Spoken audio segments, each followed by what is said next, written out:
श्रीराम समर्थ. गोपाल कृष्ण भगवान की जय.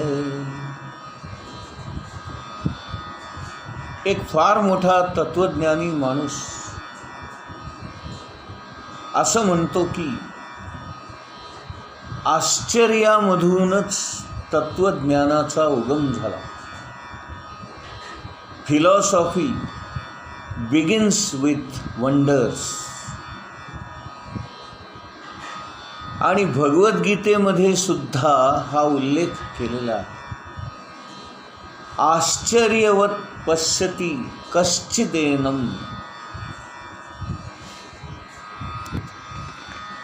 आपला हा देह चालतो कसा हे फार मोठं आश्चर्य आहे. आपला मेंदू काम कसा करतो, तो साठवतो कसा, योग्य वेळेला योग्य गोष्टी बाहेर कशा येतात, मेंदू विचार कसा करतो,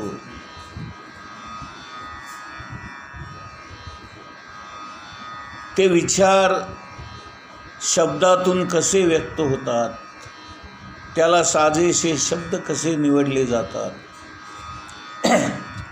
हे सगळं आश्चर्य आहे. शरीरामध्ये रक्त कसं तयार होतं, ते वाहतं कसं, आपले श्वास कसे चालू असतात, आपलं हृदय कसं धडधडत असतं, या सगळ्या गोष्टी जगातलं एक फार महत्त्वाचं आश्चर्य आहे.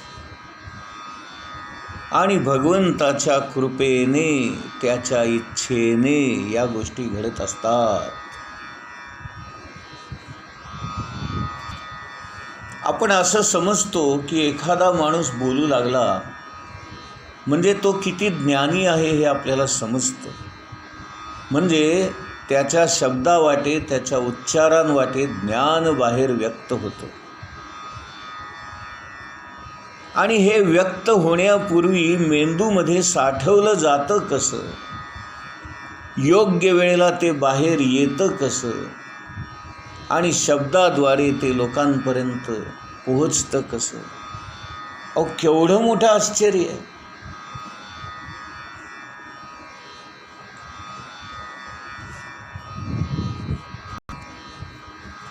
आपण एखाद्या माणसावर प्रेम करतो, ही भावना येती कशी, मनामध्ये ते विचार, ते तरंग येतात कसे, आपल्या वागण्या बोलण्यातून प्रेम व्यक्त होतं कसं. केवढं मोठं आश्चर्य आहे. म्हणजे या सर्व आश्चर्यांच्या मागे, या सगळ्या गोष्टी घडवून आणणारी निश्चित प्रकारे एक शक्ती आपल्या प्रत्येकाच्या देहामध्ये वास करत असते. आणि ती शक्ती, ते सामर्थ्य म्हणजेच भगवंत, परमात्मा, परमेश्वर, आत्मा. आणि त्याच्याबद्दल जाणून घेणं म्हणजेच आत्मज्ञान.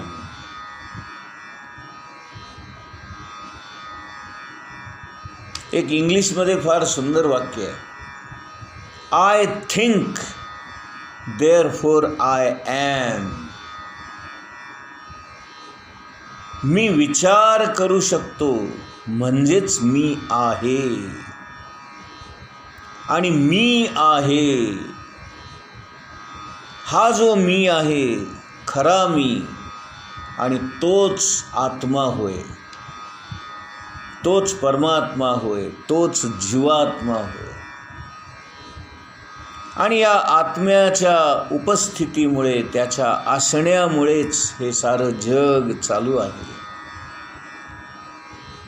केवढं मोठं नियंत्रण त्याचं या सगळ्या गोष्टींवर असतं पहा. बारकाईने विचार करा म्हणजे थक्क होऊन जाल.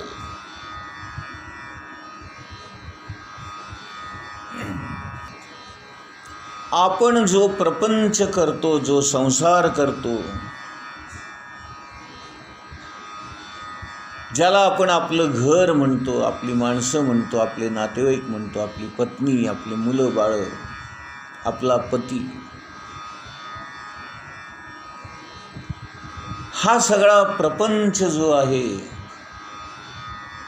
तो अशा विचित्र घटनांनी युक्त आहे. त्याच्यामध्ये सुख येतात, दुःख येतात.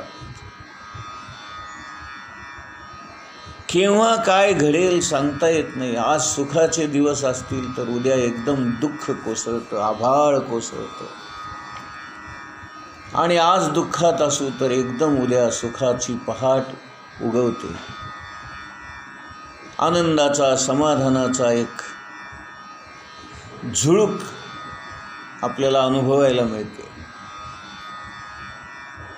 आपला संसार, आपला प्रपंच हा अनिश्चिततेने भरलेला आहे. निश्चितपणे आपण कुणीही काहीही सांगू शकत नाही. आज जे जसं आहे ते उद्या राहीलच याची हमी देता येत नाही, याच्याबद्दल सांगता येत नाही.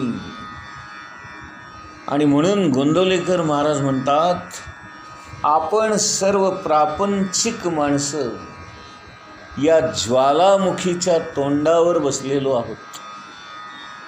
केव्हा भडका उडेल आणि त्यातून लाव्हा रस बाहेर येईल आणि तो आपल्याला जाळून भस्मसात करेल सांगता येत नाही. तरी देखील आपण आनंदाने, आवडीने, प्रेमाने, सवडीने प्रपंच करतो. हेच मोठं आश्चर्य आहे.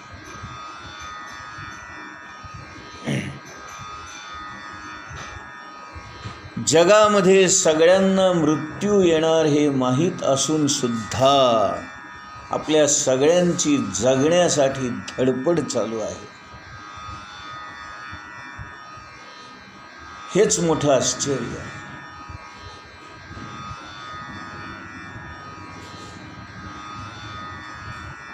उद्याची काहीही शाश्वती नसताना, उद्याचा कुठलाही भरोसा नसताना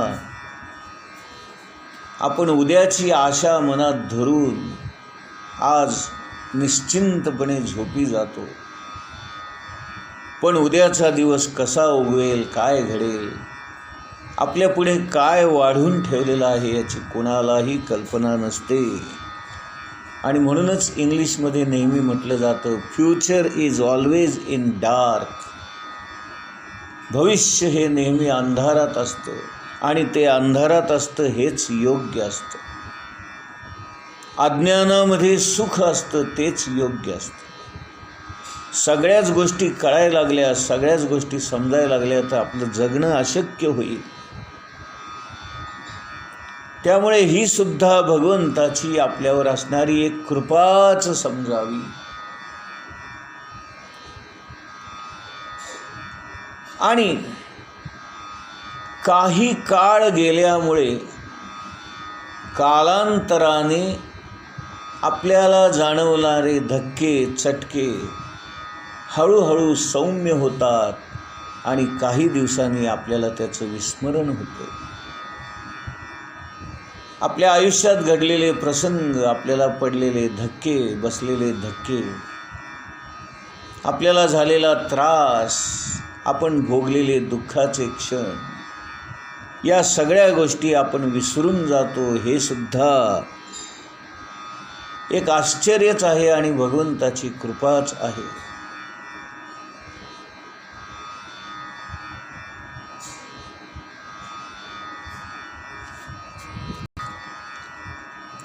आपण माणसं प्रत्येक गोष्टीत व्यवहार्यता पाहतो. एखादी गोष्ट आपल्याला किती उपयुक्त आहे ती महत्त्वाची वाटते आणि एखादी गोष्ट आपल्याला निरुपयोगी वाटली तर आपल्याला त्याच्याबद्दलचं महत्त्व कमी होतं. आपल्या सगळ्यांनाच पैसा मिळावा असं वाटतं कारण पैशाची उपयुक्तता आहे. असं आपल्याला सगळ्यांना वाटतं. पण एक गोष्ट लक्षात घ्या, जगातल्या ज्या अत्यंत महत्त्वाच्या गोष्टी आहेत त्या पैशाने विकत घेता येत नाहीत.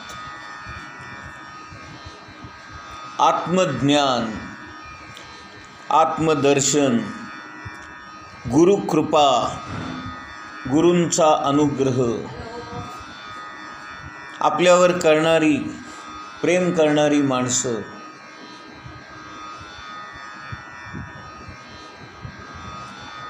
या गोष्टी पैशाने विकत घेता येत नाहीत.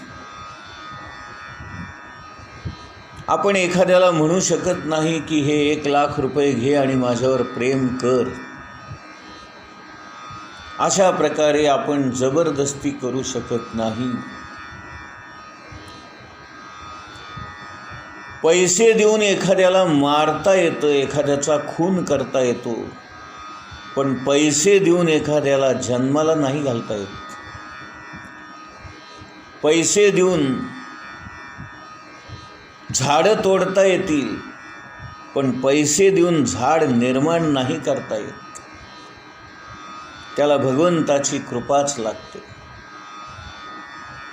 अहो, तुम्ही जमीन विकत घ्याल, तुम्ही बियाणं विकत घ्याल, तुम्ही मशागत कराल, तुम्ही झाडं लावाल, पण ती झाडं रुजणं, वाढणं, फुलणं, फळणं या गोष्टी आपल्या हातात नाहीत.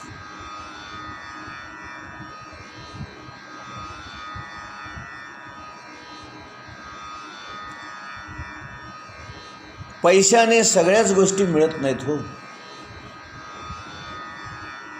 पैसे देतो म्हणून आपण कधीही अहंकार करू नये, पैशाचा माज करू नये.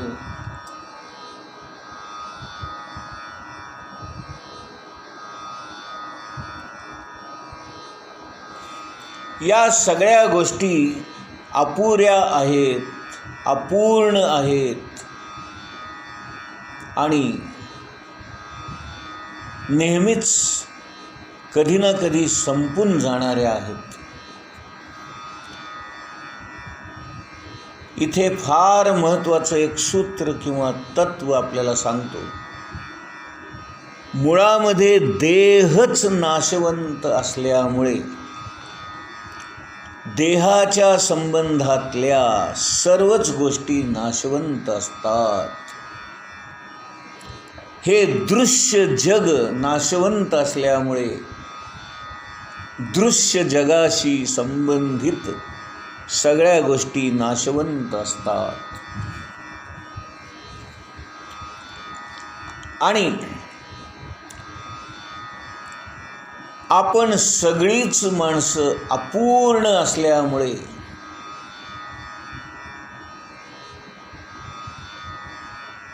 आणि या जगामध्ये फक्त एकमेव परमात्मा परमेश्वर हाच पूर्ण असल्यामुळे जोपर्यंत आपण त्या पूर्णाची संगत करत नाही, जोपर्यंत आपण त्याची भक्ती करत नाही, त्याची सेवा करत नाही, जोपर्यंत आपण त्याचं पूजन करत नाही, आपण त्याला वंदन करत नाही, जोपर्यंत आपण त्याला जाणून घेत नाही, त्याच्याबद्दल ज्ञान प्राप्त करत नाही, तोपर्यंत आपल्या जीवनाला, आपल्या जगण्याला पूर्णत्व प्राप्त होत नाही.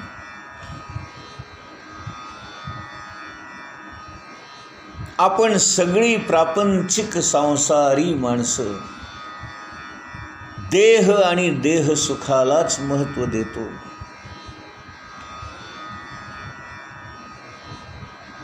देहाच्या आवडीनिवडी, देहाच्या गरजा भागवण्यासाठीच आपलं सगळं जगणं बहुतांशी देहासाठीच खर्च होत असतं. आणि म्हणून रामदास स्वामींनी फार सुंदर सांगितलं, ऐक ज्ञानाचे लक्षण, ज्ञान म्हणजे आत्मज्ञान. पहावे आपणासी आपण, या नावे ज्ञान. रामदास स्वामी म्हणतायत, आपण देहाला महत्त्व देतो, आपण दृश्य जगाला महत्त्व देतो, आपण या सर्व नाशवंत गोष्टींना महत्त्व देतो, आपण या अपूर्ण गोष्टींना महत्त्व देतो, आपण या बदलणाऱ्या गोष्टींना महत्त्व देतो, अशाश्वत गोष्टींना महत्त्व देतो. पण खरा जो निर्गुण निराकार अनादि अनंत सच्चिदानंद स्वरूप असणारा परमात्मा परमेश्वर, त्याला जाणून घेण्याचा प्रयत्नच करत नाही.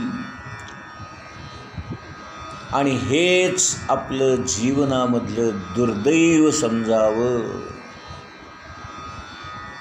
म्हणून रामदास स्वामी म्हणतायत, मनुष्य जन्माला आल्यानंतर आपलं सर्वात महत्त्वाचं कर्तव्य काय असेल, सर्वात महत्त्वाचं काम काय असेल तर आत्मज्ञान प्राप्त करून घेणे, त्या भगवंताविषयी जाणून घेणे, त्याचं दर्शन करून घेणे, हेच होय. पहावे आपणासी आपण, खरा मी कोण आहे याचा शोध घेणं. आणि म्हणून भगवंत अर्जुनाला म्हणतायत, अर्जुना तू हे जाणत नाहीस, तू खरा कोण आहेस, आणि हे मी जाणतो. गोपाल कृष्ण भगवान की जय.